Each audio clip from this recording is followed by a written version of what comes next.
So, how many of you are stressed from the uncertainty of the world today? I sure am. Welcome. We're so glad you're here. This is Tara and Roxanne. We're here to help you calm your mind so you can enjoy your life. Also, we have a free gift for you. It's the Reduce Your Stress in 1 Week 3-step guide. You will find the link below down in the description. Really want to encourage you to do that for yourself today. It's a great thing you can do for you.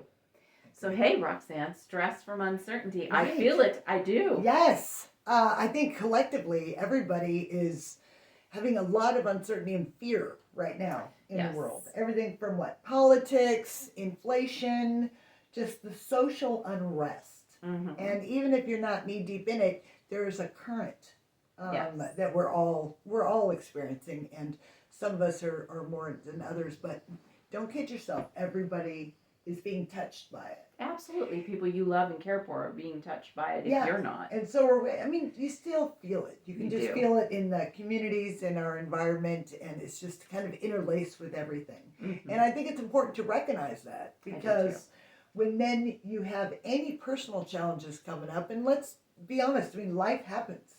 Things happen that sometimes we love them, sometimes we don't. We're always fine at the end of them, but we do have to deal with things.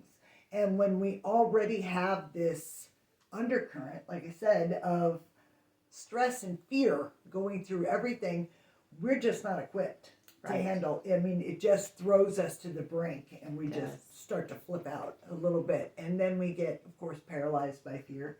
That's a real thing. And it's just, it's not helping us. We're spiraling, and our stress is through the roof. Did you know that the collective anxiety and stress levels now are higher, or they're tracking them now? I'm sure in the Depression they were. Oh, I bet they were pretty high. But I don't think they were tracking it then. But it's higher than, it's off the charts from anything we've experienced so far since they've been tracking. Wow. It's just crazy. And so we definitely need it's damaging people psychologically, emotionally. Of course, relationships are taking a big hit. I'm sure you felt that, whether it's at work, at home, the relationship with yourself. There's so many facets in that, and it's ruining productivity. In not just in big industry, but in homes, in people's personal lives. And it's taxing, it's tiring and exhausting to be stressed all the time. Yes, and I think it's paralyzing. That was a good word you used before. Don't know what to do, so they get stuck. Yeah, just kind of do nothing. And we've been dealing with it for so long. It really started in 2020 and in 2019 when the fear started settling in.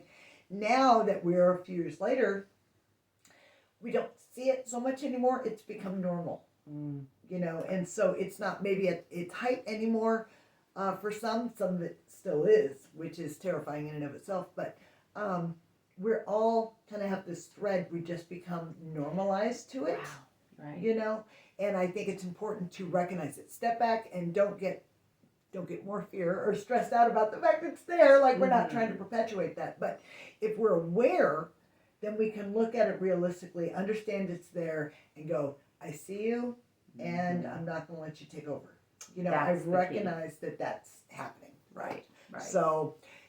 So we're going to do an exercise today to try to help to calm that. And I say try to help because I'm being soft about it, but the fact is it does help.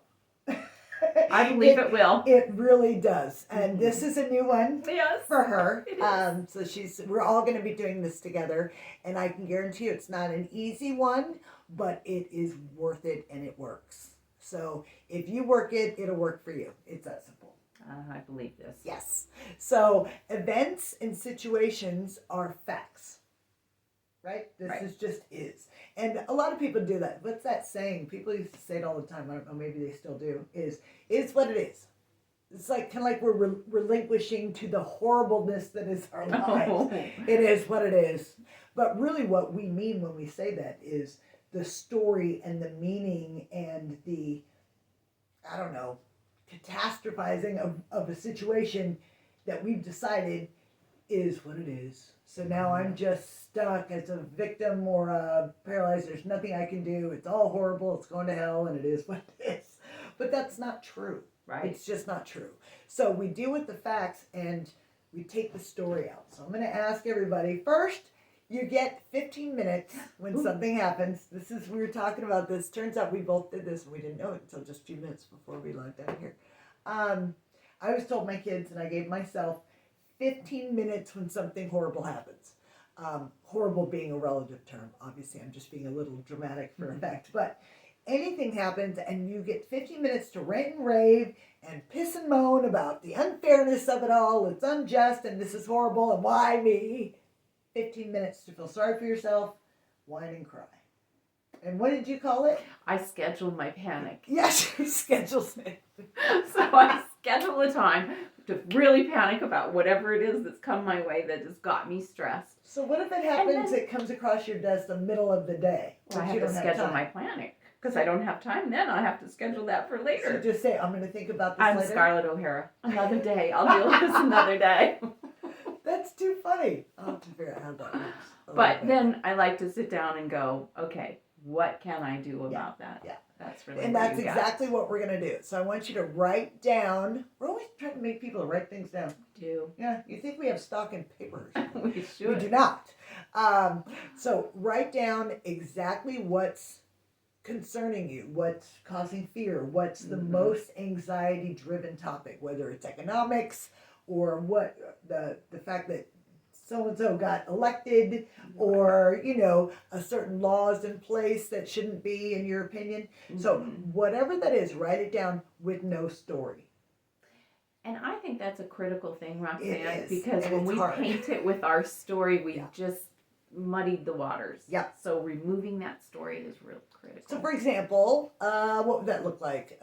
Housing prices are really high in my area right now. That's the fact. Not, I'll never be able to buy a house because what was it? They were like, the boomers ruin everything and now I can't afford blah, blah, blah, blah, blah, blah, blah. Leave all of that out. What's the fact? Fact is, it's more like Epictetus. He was big into the facts. That's why I love him. So I'm going to ask you to get super pragmatic here with us for a little bit. Okay. Housing prices are high in my area. That just is, right? That's fact. Jane Doe or John Doe got elected. That's a fact. That's a fact. Not they shouldn't have, or they're horrible, or they're this or that or the other. They got elected. Or this law exists, or something like that. There's some, whatever that is in your life. And those are just facts. Leave some space right below it so you can write down some actionable steps. So within that fact, take the first one. Housing prices are high in my area. What does that mean?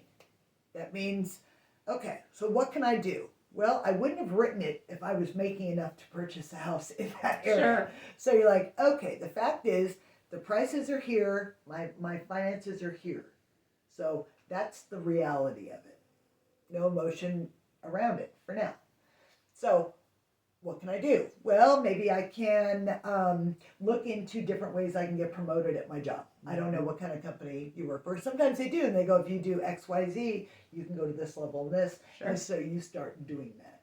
Or I can look into and research what kind of certification or education or continuing whatever I need in order to start a new career that has more earning potential. So where am I control of my future finances so I can make a plan? Maybe I can explore different parts of the country or the world that I might be better suited to live in, that would fit me better. Never occurred to me. It didn't occur to me to live away from where I grew up, born and raised, until I was, my mid-40s. Oh, wow. It just didn't occur to me. Because this is what you do. So you're just trying to figure this out. This is my home, duh. Like it just I never opened myself even up to the possibility. And I think that's important. I do too. Because, just because you have a fact in front of you doesn't mean your life is over. You just go look and go, what are my other options? What are my options? Exactly. Second one, maybe you can, Jane or John got elected, so you go, I can write a letter to my governmental representative. I can join a group of like-minded people that would actually take action in there and try to get other people to join me so our voices can be heard and we can get what we believe is more appropriate for our city, state, or government body representing our needs and wants. And Sure. sitting around complaining about it doesn't get quite as much done. Right. Yeah, So seldom does that work. Yeah. And you know what a good clue is that should word. Should. This, shoulda, this. This point, somebody should do this. Somebody shouldn't have done that. He shouldn't have done that. She shouldn't have done that. We should. You just should all over yourself.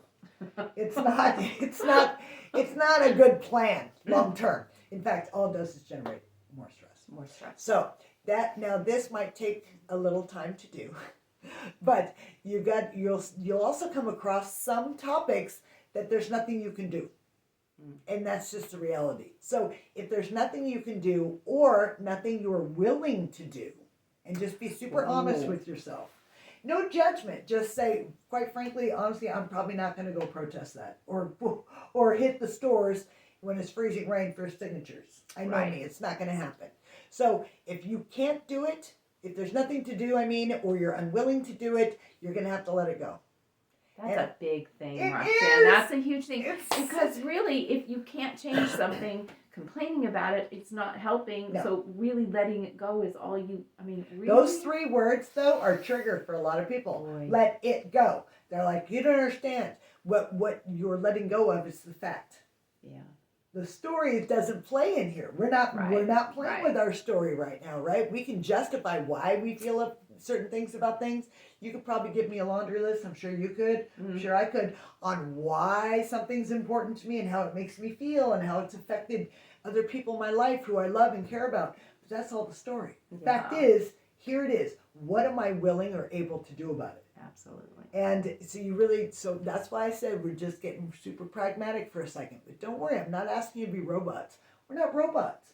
So we're going to bring the emotion back in, but we're getting control over it. Mm-hmm. And we're helping to channel our passion and emotions instead of having it just stick us. Like we're just paralyzes us is the word we used before. And and that's exactly what it does. So we're just setting it over here. I'll be right back with you. Just hang out here for a minute. We're just working in facts. Let me get perspective, and then I'll come back to you. Yes, exactly. So it's a really appropriate statement, unfortunately. Let it go. Because complaining about it usefully? Is that a thing? Sure. I don't think there's thing as complaining usefully. Complaining about it just for the sake of getting it out, you're just generating more stress in yourself. You're generating more anger. You're sharing all that toxicity and negativity with someone else, and the cycle continues. Now, there's a bigger, more powerful stream of fear and uncertainty that's flowing through everywhere that we're all, unfortunately, have our feet in this river. We just do. So let's not make it worse. Let's not make it bigger. Let's start being more action-oriented, right? Mm-hmm. So in the end, at the end of this, and it might take you a little while. It could be challenging at first, but it will get easier over time. I promise you. But in the end, you'll notice that the emotions you now have around these topics are more empowering, more action-fueled. You're still going to feel anger. You're still going to feel your frustration, and you're still going to feel your emotions. Again, we're not going for robots, but they're going to be driving forces, not paralyzing ones. You just sit, because there's nothing more disempowering than the victimhood of this is happening to me. It's all coming out of the clouds and the dark. I leave my house and I get hit with this and I get hit with that, and it's better off to just stay in your bed. This is empowering. And so, you're still going to feel upset about certain things, and you should. Good for you. And get out there and make some changes, because that's how we get it done, is when we do it, right? Right. And sitting around in our fear is not it. So recognize that you might be surrounded a little bit collectively. We have this going on, but we can rise around it and above it. And nicely said. It's very nicely said, dear. So, anyway. Yes. We want you to feel better. Uncertainty first. I just have to say this for Tara's sake and for my sake and for yours. Uncertainty is a good thing. I'm not sure I believe you yet. But I'm going to do these exercises and I'll get back to you. Yes. She thrives on uncertainty. I love it. I paralyze if I get the chance. If you don't know what's coming, it could be amazing. Something better than you even thought possible. Definitely what was better than what's already there. Something just magical could come into your life. It could come into your situation. So whenever you're not sure what's coming, just prepare for something fantastic.